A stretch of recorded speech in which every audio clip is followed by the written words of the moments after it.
Hello, everybody. My name is Bonnie Squires, and I'm the host of Bonnie's Beat. I've been doing this for 20 years now at Radnor Studio 21. We like to bring you people who are doing interesting things in the community, whether it's charity, whether it's athletics like Villanova basketball, yay, or whatever is happening in academia. But sometimes we find somebody who I've never heard of before, who's doing something so unique that we had to book her for the show. So today we've got Darla DeMorrow. Her title is a Certified Professional Organizer and Certified Professional Photo Organizer.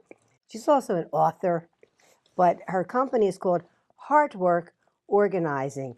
And I wish I had met Darla before I had to clean out my late mother's apartment, because my house looks like the hoarders right now. I've got boxes and bags everywhere. But Darla, welcome to Bonnie's Beat. Thank you for having me on. And I brought lots of photos, so you'll tell us what can be done with photos to organize them. Although I became very good on Snapfish of making photo albums. Right. But then I found so many photos, that are just kind of lying around, even the ones I put in little albums.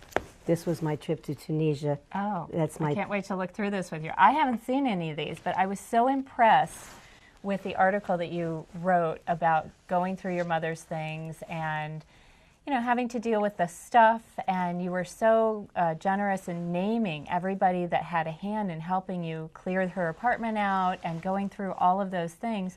And then twice in the article you mentioned, just almost as an aside, oh, and by the way, we still have to deal with the photos. Oh, yes. And I'm sure this is only a handful of what you brought home from your mother's house. Oh, please, bags after bag after bag. Yes, and maybe a few shoe boxes in there. Shoe boxes, cartons, everything. And then I found this cube that had, this is my mother. Aww. Oh, this gorgeous. is my father. Mm-hmm.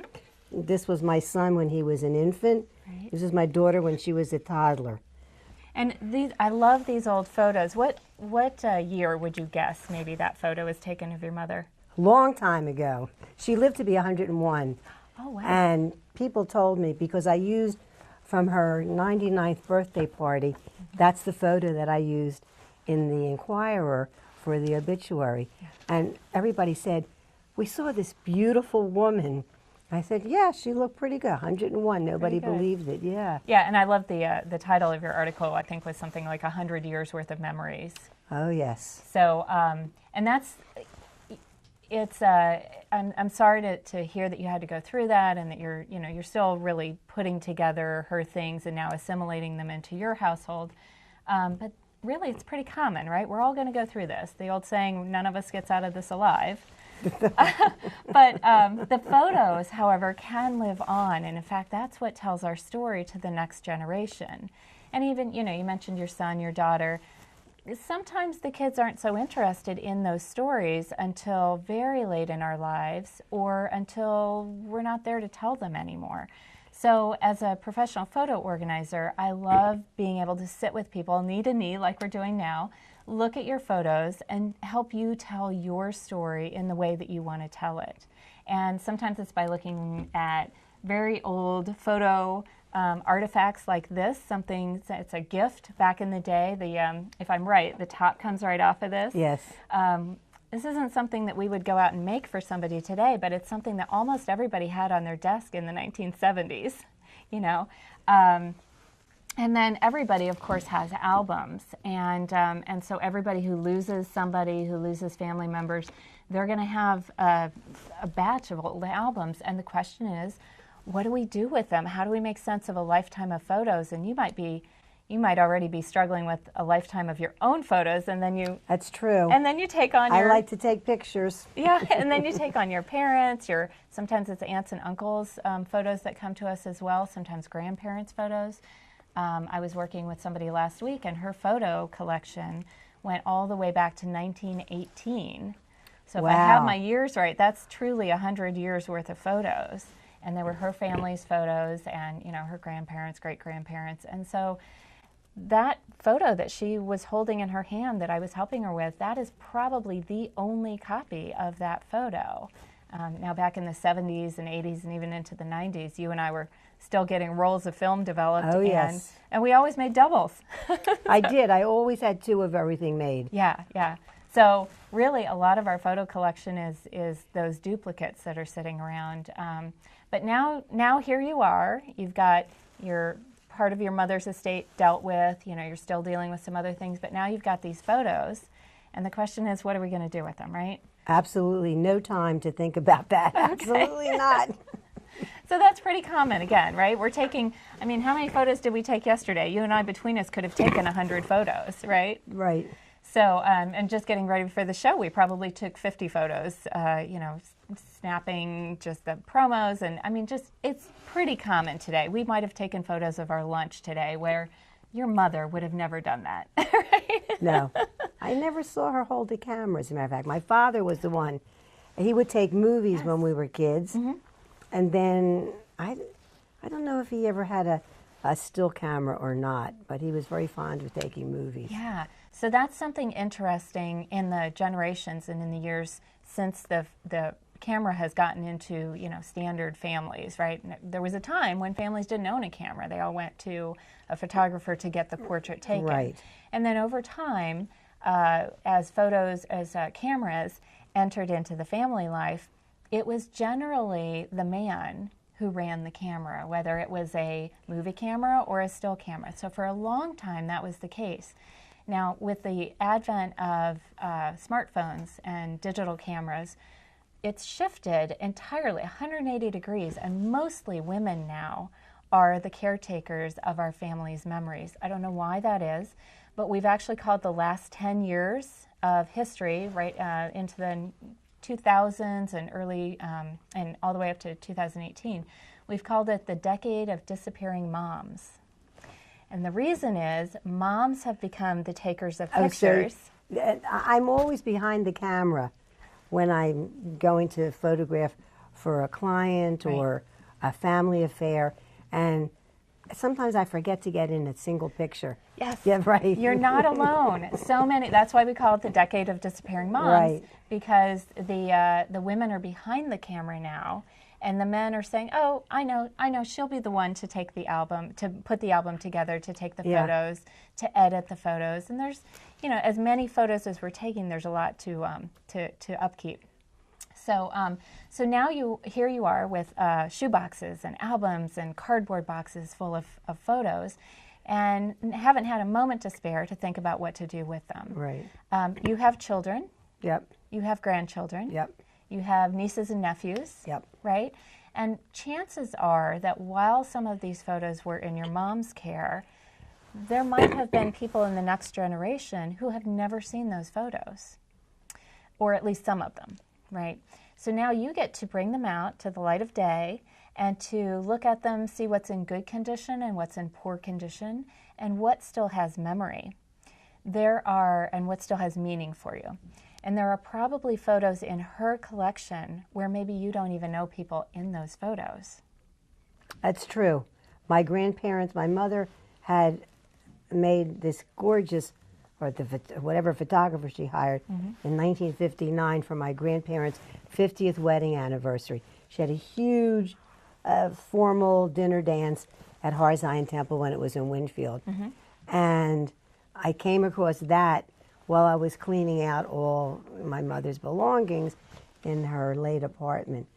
And it was just wonderful. And I didn't know a lot of the people in there. I recognized like one person at each table. I said, "Oh, these are employees of Aponic and Sons," or "These were the neighbors from Bryn Mawr Avenue." Right. But, and then all the, the relatives were lined up, my aunts and uncles and my parents. And I was there with my cousins. I thought, was I ever that young? Right. Yeah, we always look at those photos and say, wow, that was, they look so young in that photo, or I look so young in that photo. That's the one thing, I talk to a lot of moms today, and they're always saying, "Oh, I don't want to be in the picture because my hair's no good today, or I've got an extra few pounds I'm carrying." And you know what? The one thing we know for sure is that 10 or 20 or 30 years from now, that picture you took today when you didn't look so great, you're going to look fabulous. Right. Right. Well, I always like to find out the background of my guests. So Darla says, this is the first time we've met. Yeah. Tell me about Darla DeMorrow. Where did you grow up? Where'd you go to high school? Where'd you go to college? What'd you major in, and so on? So I grew up in the Midwest. I'm from Indiana originally. And I went Where in Indiana? So I always say by near Notre Dame. If you know, Notre Dame is in South Bend, Indiana. And I grew up in a little tiny town that wasn't even on the map for a very long time called Bristol, Indiana. So I went to a very small sort of regional school. Here on the main line, we go from town to town to town to town, right? Well, where I grew up, you went from town to cornfield, town to cornfield, town to cornfield. So it always took longer to get places. Did your parents have a farm? No, thank God. We didn't live on a farm back then. For a while, they owned horses after I left home, but that's another story. Oh. So yeah, I grew up out in the sticks and moved here, got married, moved here, went to Temple University. And, I worked at Temple for years under Peter Leocourse. Okay. Yeah. The Leocourse Stadium, don't they have? Right, Yeah. Leocourse. Where they play basketball is the Leocourse Okay. Center, yeah. Gotcha. Well, I was actually married and working full time when I came here to get my MBA from Temple. And I've been here ever since, about 25 years. Where'd you go to undergraduate school? Undergrad, I went a whole bunch of places, but I eventually... They threw you out of all of them, right? Right, exactly. Couldn't stick. No, I was moving around at that point in my life when I was younger. And I did get my undergraduate degree from Old Dominion University in Virginia. So I came from Virginia to here to go to grad school, got married, have lived in Wayne now for the past 10 years.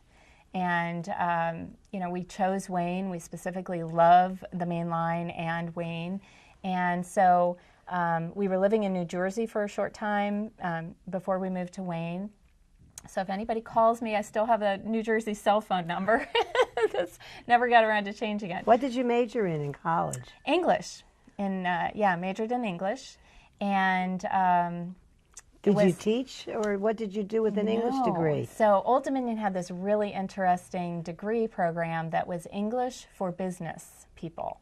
So it was English as professional writing. And so it wasn't literary, it wasn't preparing to teach or anything like that. It was really preparing you to go into the business field. So that's what I did, and I spent a dozen years at a large telecom company that you would certainly recognize if I cared to say it, and got some great business experience there. And then a dozen years into that career, had a chance to leave and start my own business, and that's what I did. That's where Heart Work Organizing came from. And people always ask me about the name. So Heart Work Organizing, the name. That's H-E-A-R-T. Yes. Well, I suspect H-A-R-D also applies. Well, that's actually where it came from. When I left my corporate position, I pulled my team together and I said, I wish for you that you would be able to do work from the heart and not just, hard work that is sort of corporate nose to the grindstone, hamster wheel kind of work. So that's where that came from. That name kept rattling around in my head. And I said, if I'm going to build a business from the ground up, I want it to be something that touches people's hearts and that I just enjoy doing more than anything else. And that is how it's been working out for the last 13 years. And we're grateful for it. You can't just put out a shingle that says, come to me, I'll help you organize your life. I mean, how did people find out about you? How did you start? Did you max out all your credit cards? Were you married at the time? Did your husband fund you, your parents? Well, oddly enough, I kind of did start out almost from nothing. The real story is I was getting HGTV from Comcast kind of as an accident. I hadn't ordered it. They had delivered it. What is HDTV? HG, Home and Garden TV. HGTV. And it's very, some of your viewers will probably recognize it. And I just really got sucked in. It's sort of everything do-it-yourself, DIY. Every show on there is a transformation from an ugly duckling room to a beautiful room, or a yard or a house. I only watch things with a plot. I don't watch any of these other reality shows, I Right, call them. you're right. It is a reality channel, but every plot is the same. Every plot goes from this is the before and now look at the after. And so I lived at that time, I lived in a small town in New Jersey that every house was an old Victorian, and every house had renovations going on, and the doorknobs were falling off, and people had a hard time hanging pictures on the wall because they were all plaster walls, not drywall. And so how I got started was my neighbors were calling me time after time saying, hey, can you come help me put my new doorknob on, or can you come help me hang a picture in the right place? And so I was the gal that did that. And before I knew it, I had left my company, left my corporate job, and had started a company helping people to organize. Were you married at the time? I was. And you did this with your husband's blessings? Oh, absolutely. What does your husband do? He works for a pharmaceutical distributor, so one of the larger companies in the area, and we were, we were both working sort of 8 to 8, very long hours, and so I loved going into people's homes and helping them pick out colors, and How'd you find your first client?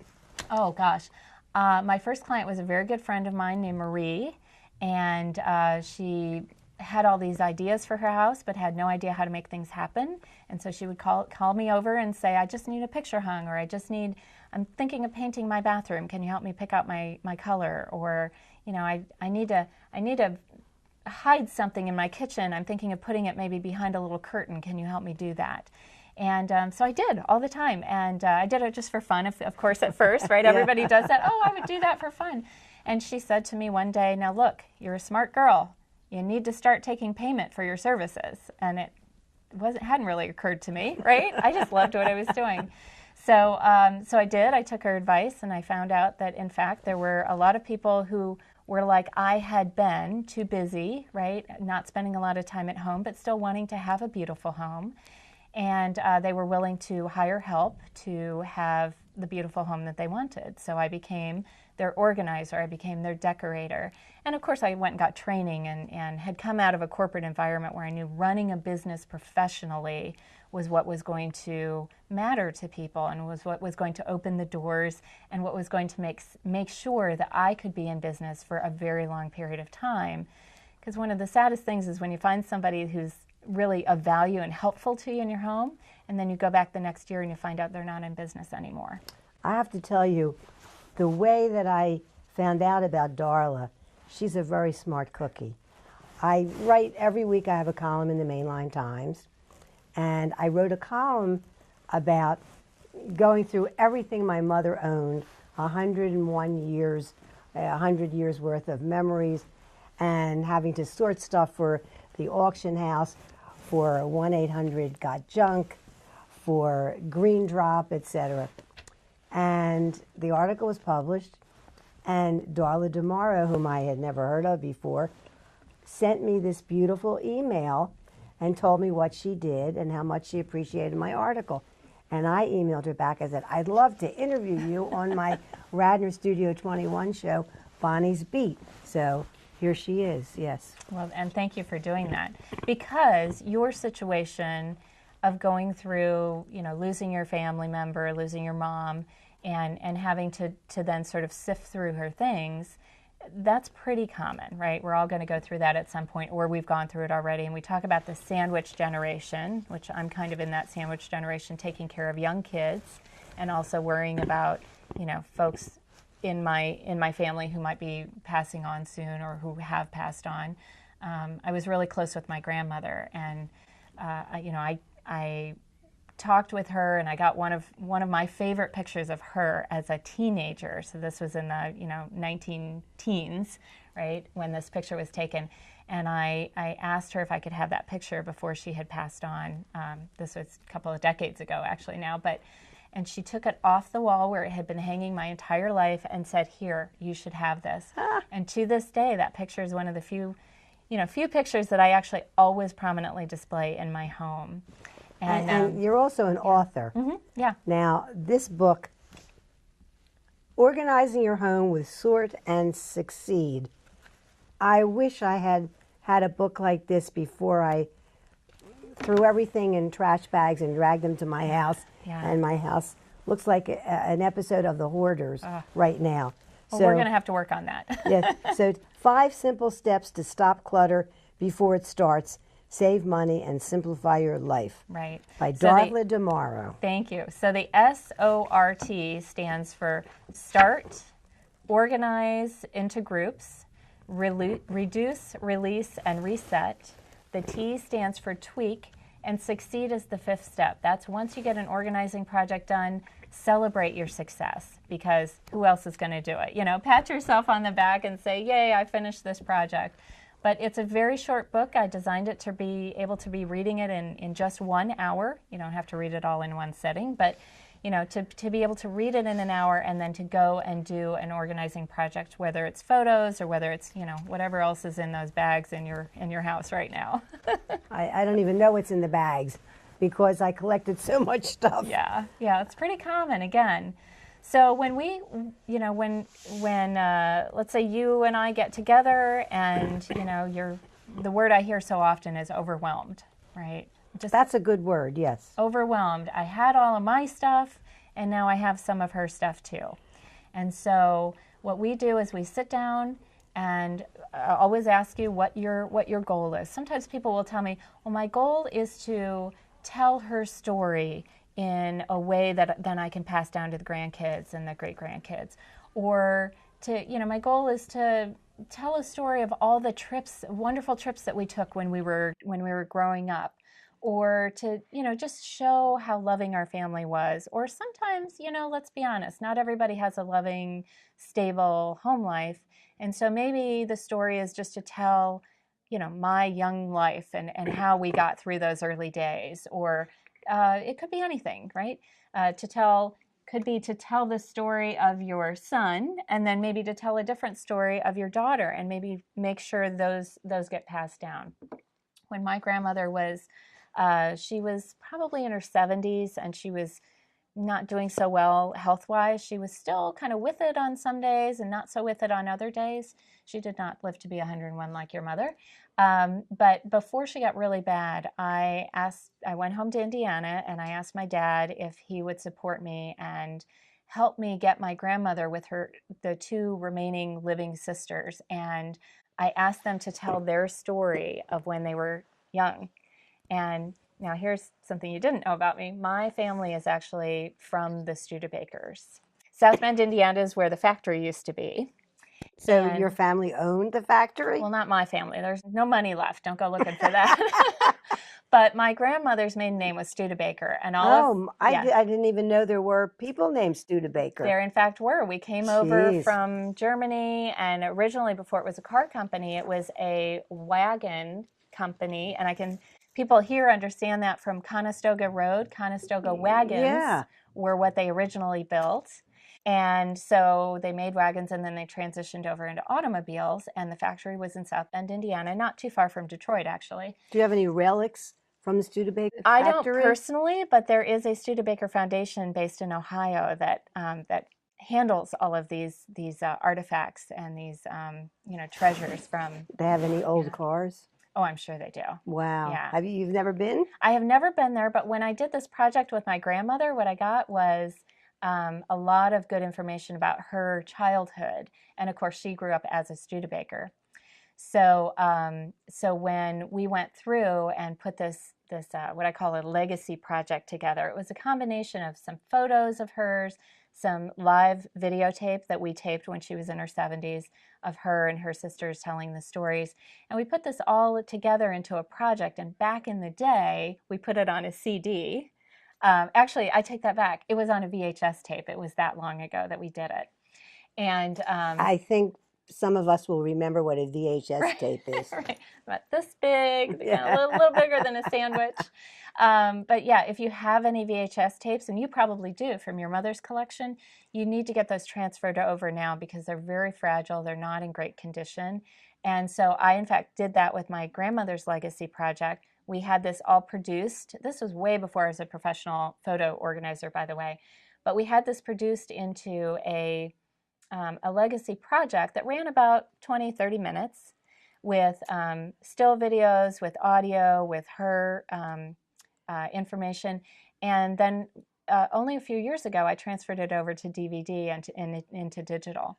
So, And you just slip it into your computer, right? Yep, I can play it on any medium, can put it on a flash drive or a hard drive, and now that can be passed down to my children. How do people get a copy of Sort and Succeed? So they can go to Amazon, of course, and they can go to my website, which is heartworkorg.com. Heartworkorg.com. Right.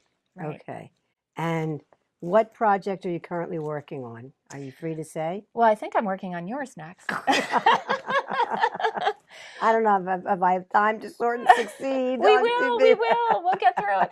Because you know what? The thing about this, and this book really talks about organizing your home, but it's the same 5 steps no matter whether you're working on photos or whether you're working on even organizing your finances or cleaning out your refrigerator. It's the same 5 steps.